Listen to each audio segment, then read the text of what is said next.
Il y a bien longtemps et très loin d'ici, dans un monde enchanté, au-delà des mers, vivaient des rois et des reines, des princes et des princesses, de bonnes fées et de méchantes sorcières, de féroces géants et de gentils nains.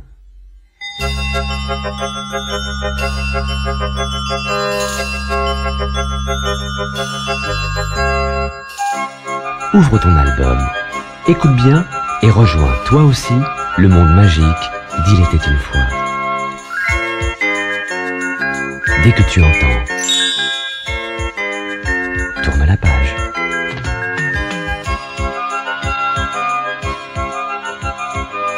Gulliver à Lilliput.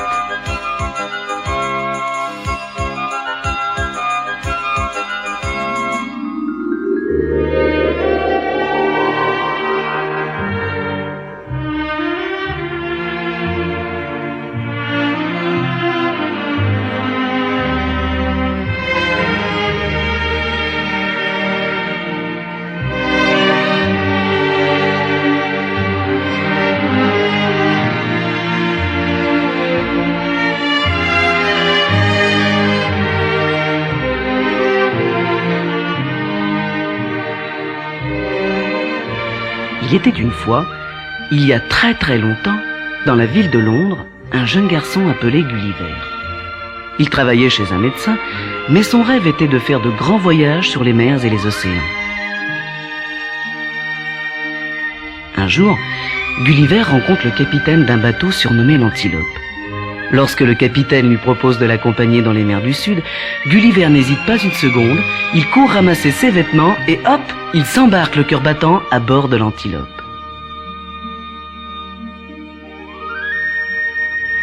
Le navire prend la mer sous un soleil radieux, mais 8 jours plus tard, le ciel s'obscurcit et de grosses gouttes de pluie tombent en rafale sur le pont.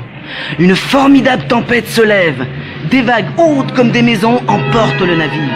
Le mât craque, les voiles se déchirent et subitement, dans un grondement sinistre, le navire se fracasse sur un rocher. Gulliver saute dans le canot de sauvetage avec 6 marins. Ils rament de toute leur force dans la tempête. Le petit canot monte à la crête des vagues, puis plonge, ressurgit, plonge encore sous le tonnerre et les éclairs. Un marin tombe à la mer, puis un autre, et un autre encore. Seul Gulliver parvient à s'agripper et à rester en vie. Le lendemain matin, il échoue sur une plage inconnue où, épuisé, il s'endort profondément. Lorsqu'il se réveille, la tempête s'est calmée et le soleil brille. Gulliver ne voit autour de lui que du sable et de l'eau. « Eh oh, il y a quelqu'un » crie-t-il. Ne recevant pas de réponse, il crie plus fort. « Oh, est-ce qu'il y a quelqu'un ici ?» Mais seuls les cris des mouettes lui répondent. Gulliver a faim et soif. Il essaye de marcher, mais fatigué par les aventures de cette terrible nuit, il titube, trébuche et tombe pour la 2e fois dans un profond sommeil. Quand il ouvre un œil et essaye de se lever, il constate avec stupéfaction que ses bras et ses jambes sont maintenus au sol. Même ses longs cheveux sont attachés. Impossible de faire un mouvement. « Au secours, détachez-moi » hurle-t-il à tue-tête. Il entend un mystérieux murmure autour de lui, mais ne voit rien. Subitement, il sent sur tout le corps des piqûres d'épingles. Une pluie de minuscules fléchettes est en train de s'abattre sur lui. Que se passe-t-il? Il a l'impression qu'une colonie de fourmis passe sur sa poitrine. Gulliver écarquille les yeux et aperçoit la chose la plus étonnante du monde. Une espèce de petite poupée vivante. C'est un tout petit homme de la hauteur d'un doigt. Il est habillé comme un roi et porte sur la tête une couronne de la taille d'une capsule de bouteille. Le petit homme est monté sur une échelle et regarde Gulliver fixement. « Je suis l'empereur de Lilliput et voici mes soldats et mon peuple, les Lilliputiens !» dit le petit homme. Puis, se tournant vers les soldats, il ordonne. « Détachez la tête, les bras et les jambes de cet inconnu, mais surtout pas ses pieds !» Gulliver se redresse lentement et n'en croit pas ses yeux. Il est entouré d'une foule qui lui arrive à la cheville. Tout dans ce pays est miniaturisé. Les arbres sont comme des brins d'herbe et les maisons comme des boîtes d'allumettes. Lorsque Gulliver avance la main pour toucher le petit empereur, celui-ci se sauve en hurlant. Les Lilliputiens ont tous très peur de cet inconnu gigantesque. « N'ayez pas peur de moi, je ne vous ferai aucun mal, » leur dit-il. « C'est la tempête qui m'a conduit chez vous. Je suis le seul survivant d'un équipage qui comptait 28 hommes. J'ai navigué sur toutes les mers, j'ai vu tous les pays, mais le vôtre est le plus extraordinaire. » Rassurés, les petits hommes s'approchent et l'assaillent de questions. Puis ils veulent tous grimper dans sa grande main pour le regarder de plus près. L'empereur se réjouit de l'arrivée de ce bon géant et lui dit: « Puisque maintenant nous sommes amis, je vous invite ce soir à une grande fête dont vous serez l'invité d'honneur. » « Votre Majesté, vous m'envoyez ravi, » répond poliment Gulliver. Et tout le monde se met en route pour le palais. Les soldats marchent au pas en tête du cortège, suivis par l'empereur sur son cheval. Viennent ensuite les ministres, les nobles seigneurs, la foule, puis Gulliver qui marche à petits pas à cause des chaînes et pour ne pas écraser le cortège sous ses grands pieds. Tout le monde parle en même temps, rit, chante et danse en marchant. Le cortège approche de la cour du palais et le bruit ne cesse de s'amplifier. Les enfants courent entre les jambes des adultes. Certains se sont même installés sur le pied droit de Gulliver comme sur un char. La cour du palais n'est pas plus grande qu'un mouchoir de poche.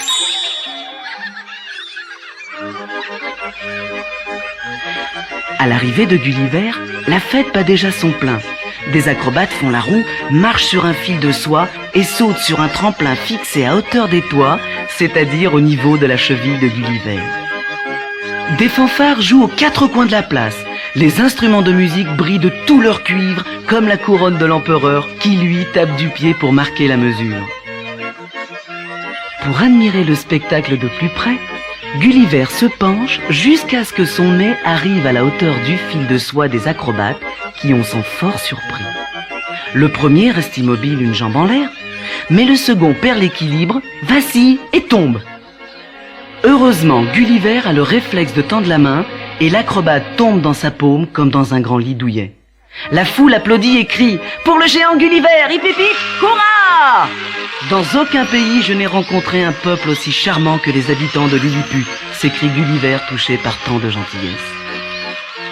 À ces mots, l'empereur se redresse, le cœur rempli de fierté. Ses sujets l'imitent et crient « Vive le grand Gulliver, hip hip hip, hurrah !» Dès le premier soir, Gulliver est adopté par tous les habitants de Lilliput.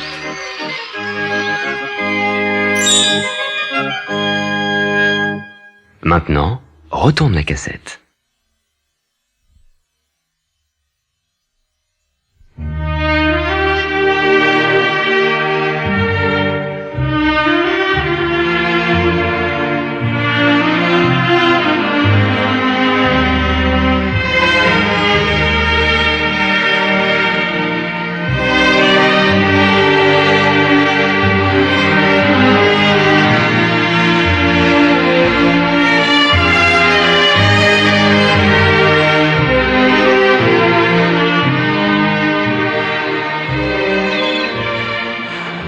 Un jour de grande chaleur, alors qu'il se repose sur la plage et regarde vers la mer en pensant à son pays, un coup de vent emporte son chapeau sur les vagues.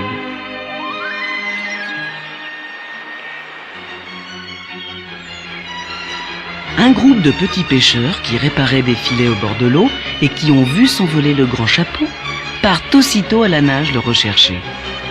Lorsqu'ils atteignent le chapeau, après bien des efforts, ils grimpent sur les bords et y prennent place comme sur un canot. Puis ils reviennent en ramant et traînent le chapeau aux pieds de Gulliver qui rit aux éclats. Les pêcheurs sont fiers de leur exploit et s'ébrouent comme des chiens mouillés. Gulliver secoue son chapeau tout trempé et s'en couvre la tête, tout heureux de l'avoir récupéré. « Grand merci, mes chers amis !» dit Gulliver aux pêcheurs. « Ce soir, pour vous aider, c'est moi qui ramènerai vos barques au village. » Les jours passent et la vie de Gulliver s'écoule paisiblement au pays de Lilliput. Mais il devient mélancolique et va de plus en plus souvent sur la plage rêver à l'Angleterre et à ses amis qui lui manquent terriblement. Un soir, on entend un grand bruit venant de la mer. « Qui fait ce tintamarre ?» demande Gulliver en regardant autour de lui. L'empereur et ses soldats observent la mer avec inquiétude. « C'est l'empereur de Blefuscu qui envoie ses bateaux de guerre attaquer Lilliput !» répond le ministre de l'empereur observant la mer à la longue vue. « Je vous en prie, monsieur Gulliver, aidez-nous à repousser l'ennemi !» supplie l'empereur. Gulliver réfléchit au meilleur moyen d'aider ses petits amis. « Vite, vite, les navires approchent !» crie le ministre en tremblant de la tête aux pieds. Alors Gulliver prend un crochet qu'il attache à un long fil. Il entre dans l'eau et marchant entre les bateaux ennemis, il fixe un fil à la proue de chacun d'eux. Naturellement, les marins ennemis sont épouvantés. « Au secours, c'est un géant !» hurle-t-il. « Sauf qui peut !» crie le capitaine. C'est la déroute dans les troupes ennemies. Tous les marins, capitaine en tête, se jettent à l'eau. Gulliver attache tous les fils à son crochet et ramène les bateaux ennemis sur le rivage de Lilliput. Quelle belle prise de guerre! Le peuple de Lilliput acclame Gulliver et l'empereur organise un nouveau banquet en son honneur. On place des échelles devant Gulliver et les serviteurs ne cessent de monter et descendre toute la soirée pour lui apporter les mets les plus délicieux et les vins les plus rares. Évidemment, les cochons sont de la taille d'un escargot. Le bœuf n'est pas plus gros qu'un moineau et les oranges ressemblent à des pépins. Gulliver avale 100 tartes en une bouchée. Les portions sont minuscules, mais tout a été prévu par l'empereur. Il suffit à Gulliver d'ouvrir la bouche et une armée de serviteurs y jette des plats entiers. Le peuple est ébahi par le spectacle de cet ogre qui mange autant qu'une ville entière. On apporte le vin et le champagne dans des verres grands comme des dés à coudre. Mais pour aller plus vite, Gulliver boit directement au tonneau. Finalement, il a tant bu et tant mangé qu'il peut à peine se lever de table. Il se tourne alors vers l'empereur et lui dit « Ceci est le plus grand festin que j'ai fait de ma vie entière. J'en remercie votre majesté. » L'empereur lui propose un dernier dessert, mais Gulliver, qui ne peut plus rien avaler, s'excuse et quitte la salle du banquet pour aller faire quelques pas au bord de la mer.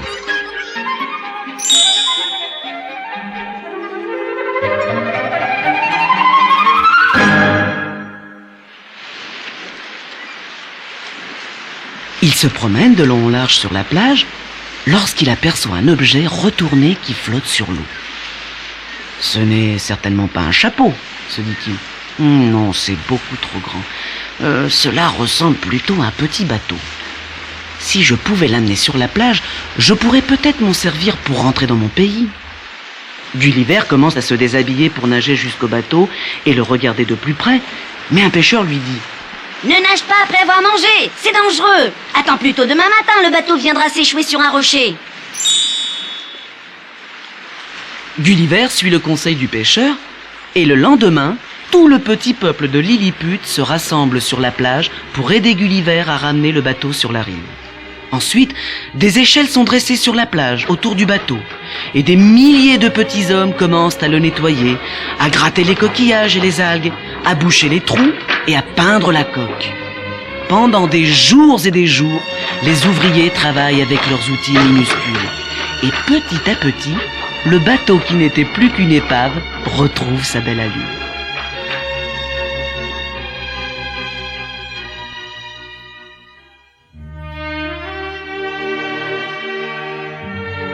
Lorsque Gulliver se prépare à reprendre la mer pour regagner l'Angleterre, l'empereur et tous les Lilliputiens se rassemblent sur la plage pour lui souhaiter bon voyage.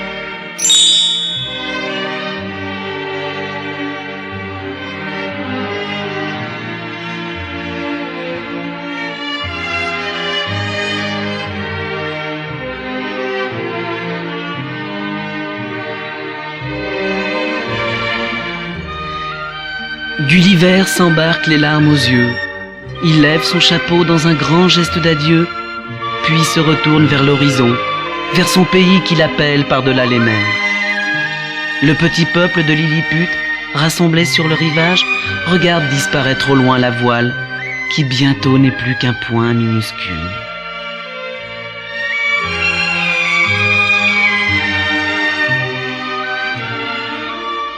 Ainsi finit l'histoire de Gulliver au pays de Lilliput.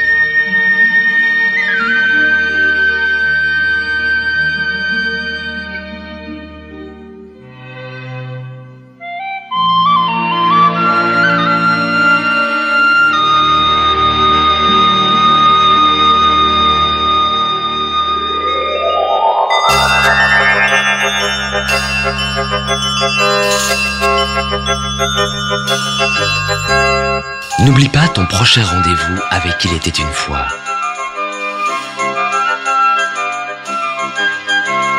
Tu découvriras l'histoire extraordinaire de la Belle au bois dormant.